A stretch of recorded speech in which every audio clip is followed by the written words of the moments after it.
प्रेक्षकांनो, आज तर खूपच सुरेख दाखवलंय त्यांनी प्रेमाची गोष्ट। हा बोका आलाय घरात, त्याला बघून या माधवीताईंना कंटाळा आलाय, म्हणजे त्यांना आवडत नाहीयेत बहुतेक कुत्र्याची पिल्लं। त्या म्हणतात, अगं हे कशाला आणलंयस घरात? आता ही मुक्ता म्हणते, आई किती गोड आहे ग ते, बघ तरी तू त्याच्याकडे। माधवीताई म्हणत असत, अगं त्याची केस गळतील, अगं तो बेडरूमवर घाण करेल ग मुक्ते। आता तो दुधाच्या पिशवीकडे गेलाय। बोक्या बोक्या म्हणजे कुत्रा आहे प्रेक्षकांनो, त्याचं नाव बोक्या आहे। आता हे मुक्ताचे वडिलांचं सेन्स ऑफ ह्युमर भारी आहे। ते म्हणतात, ए मुक्ते, मला पण बरोबर कळतं ग भूक लागल्यावरती काय करायचं। आता या माधवीताई म्हणतात, पुरे कर रे पुरू तुझं, अरे त्याचे केस गळतील, किती घाण होईल घरभर। ते म्हणतात, मुक्ते माझे पण केस गळतात ग। अरे देवा, म्हणायचे काय यांना। असो, ते गंमत करतात प्रेक्षकांनो। आता मुक्ता म्हणते, बाबा तू पण ना। आणि माधवीताई म्हणतात, हे बघ मुक्ता, तू आधी त्या कुत्र्याच्या पिल्लाला बाहेर काढ, तो स्वामींचा नैवेद्य खाईल। नको रे बाप रे बाप, नको नको, ते काढ बरं तू आधी कुत्र्याचं पिल्लू बाहेर, तुला माहिती आहे ना मला आवडत नाही ते। आता मुक्ता म्हणते, आई राहू दे ना ग त्याला, किती इनोसंट आहे ते, बरं तू त्याला जर ठेवलंस ना तर मी तुझं सगळं ऐकेल। आता हे ऐकल्यानंतर माधवीताईंना गोल्डन चान्स मिळाला आहे। त्या म्हणतात, काय सांगतेस तू, तू खरंच माझं सगळं ऐकशील याला ठेवल्यावर? आणि मुक्ता होकार देते। माधवीताई म्हणतात, बघ हां, तुला सगळं ऐकावं लागेल। आता मुक्ताने हो म्हटल्यावर प्रश्नच सुटला, पण आता त्या पिल्लाचं काय करायचं हा प्रश्न पडला यांना। पण ते छान एन्जॉय करतंय। इकडे या इंद्राबाईंनी जय्यत तयारी केली आहे त्यांच्या पार्टीची, आणि सगळे नॉनव्हेज पदार्थ आहेत त्यांच्या पार्टीमध्ये। थोड्या वेळाने मुक्ता एक स्लीवलेस ब्लाऊज घालून येते आणि सुंदरशी साडी। माधवीताई म्हणतात, किती गोड दिसतीयस ग तू। मुक्ता म्हणते, आई आपल्याला ताईकडे मुंजीला जायचं आणि हा स्लीवलेस ब्लाऊज नाही ग चांगला वाटणार, खूप ऑड दिसेल ते। माधवीताई म्हणतात, मुक्ता तू ना अगदी तुझ्या वडिलांवर गेली आहे। अगं हे छान दिसतं, मी तरुण होते तेव्हा किती छान छान हेअरस्टाईल करायचे, अगदी वेगवेगळे ड्रेसेस पण वापरायचे, पण तू सुद्धा ना। मुक्ता म्हणते, अगं आई, मुंजीला गेल्यावर असं चांगलं वाटतं का, तूच सांग मला। तिकडे सगळ्यांनी नावं ठेवली तर। आता या माधवीताई म्हणतात, अगं ठेवू देत नावं, तू आता लग्नाची आहेस ना, असं थोडं फॅशनेबल राहिलं तर लक्ष जातं अगं लोकांचं। हे बघ, मला काही तुझं ऐकायचं नाही आहे, आणि आता ती साडी काढून ठेव, तुला उद्या घालायची आहे ती मुंजीसाठी। तुझा बोका काय करतोय ना ते बघून येते। आता इकडे इंद्राताई सईची वाट बघत असतात, सई कुठे गेली आहे, पण त्यांनी आता त्या गुलाबला सगळे इन्स्ट्रक्शन दिले की काय काय पापड तळ वगैरे वगैरे तळ म्हणून सांगितलंय। पण इकडे सईबाई मात्र मुक्ताकडे बोक्याशी खेळताय। मुक्ता म्हणते तिला, काय ग सई, तुझ्या बाबांचा फोन आला का ग नंतर? सई म्हणते, नाही ना आला अजून। आता मुक्ताला फार वाईट वाटत असतं सईसाठी। सहज मुक्ता म्हणते की, अगं म्हणजे तुझ्या काय करतात तुझे बाबा, खूप बिझी असतात का ग सई? सई म्हणते, हो ना। आता मुक्ता तिचं मन राखण्यासाठी म्हणते, ठीक आहे, मी तुझ्या बाबांना विचारेल, हां म्हणजे कोणाला तरी विचारेल तुझे बाबा कधी येणार आहे काय, आणि तुझी भेट घडवून देईल। आता तू इथे आली असे माहिती आहे का तुझ्या घरच्यांना? सई हसायला लागते आणि म्हणते, कोणालाच नाही माहिती। मुक्ता म्हणते, वेडाबाई जा मग घरी, सगळे शोधतील ना तुला। आता सई गेल्यानंतर मुक्ता लॅपटॉपमध्ये तिच्या वडिलांची प्रोफाईल शोधतीये।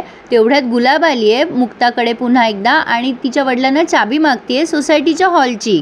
इथे माधवीताई आणि गुलाबमध्ये जरा वाद होतात। माधवीताई म्हणतात, कशाला हवी आहे हॉलची चाबी, मिळणार नाही म्हणून सांगा, तसंही तुम्ही कचराच करणार आहे ना 102 वाले तिथे जाऊन। आता ही गुलाब म्हणते, अहो असं काय करताय, आमच्या मालकीनबाईची पार्टी आहे ना।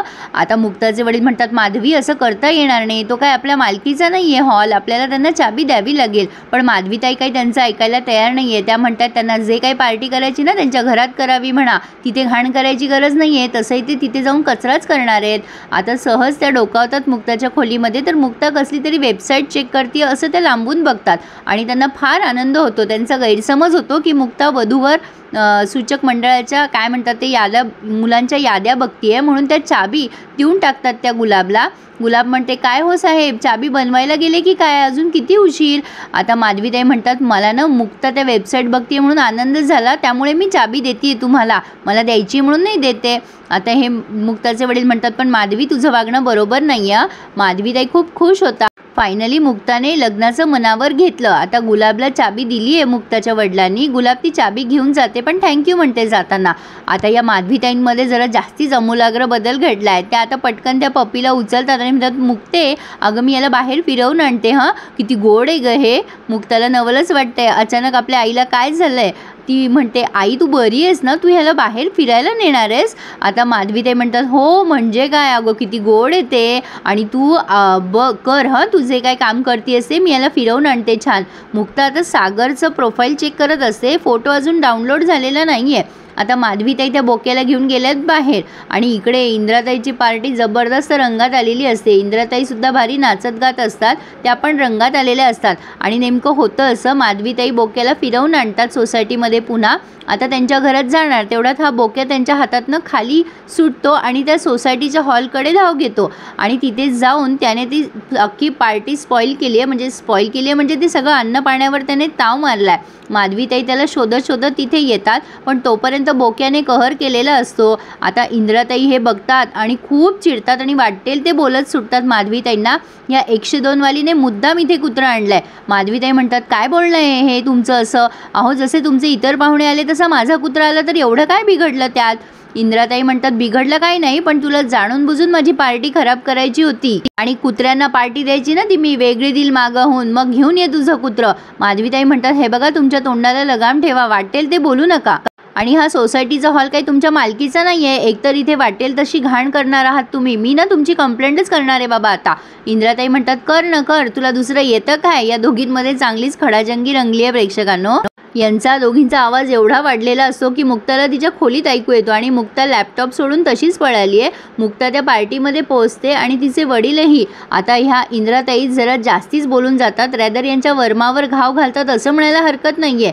इंद्राताई म्हणतात तू ना तुझा आवाज मिक्सरसारखा घणाघणा घणाघणा वाजतो, तू सगळे लोक ना तुझ्याबद्दल बरोबर बोलतात, तुझ्यामुळेच तुझ्या पोरीचं लग्न जुळत नाही आहे, अशी वागत राहिलीस ना तर तुझी पोरगी आयुष्यभर घरातच बसून राहील तुझ्या. आता हे बोलल्यानंतर माधवीताईंना हा टोमणा जोरात लागलाय, रॅदर त्यांच्या डोळ्यातून अश्रू आलेत.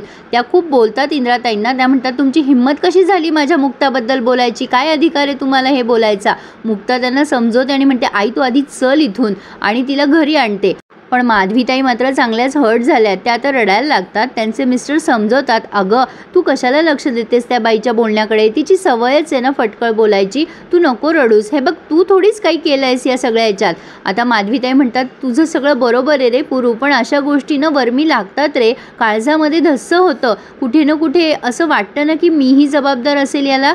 खरंच प्रेक्षकांनो अशा गोष्टी किती सेन्सिटिव्ह असतात नाही, आणि ह्याचा त्रास आयुष्यभर होतो. पण आता मुक्ताच्या बाबतीत नेमकं काय होईल हे बघणं पुढे इंटरेस्टिंग ठरणार आहे. आता ह्या माधवीताई म्हणतात मला एवढा त्रास होतोय तर माझ्या मुक्ताला किती त्रास होत असेल. मुक्ता शांतपणे झोपलेली असते, पण पुढे आपल्याला बरेच ट्विस्ट बघायला मिळणार आहे.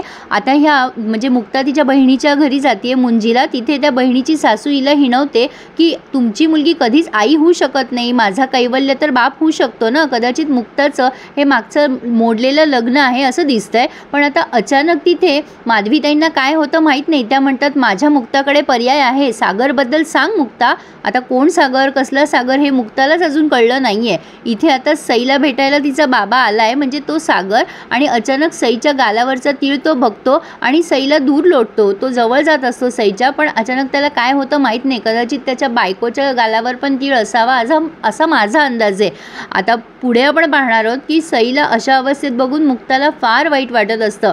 मुक्ता काय करू शकेल सईसाठी हे पुढे बघूयात. प्रेक्षकांनो कसा वाटतोय रिव्ह्यू माझ्या आवाजात ऐकायला मला नक्की कळवा, आणि आवडल्यास लाईक आणि सबस्क्राईब करायला मात्र विसरू नका हं, आणि कमेंट करायला देखील. So please subscribe my channel and enjoy my all reviews. धन्यवाद.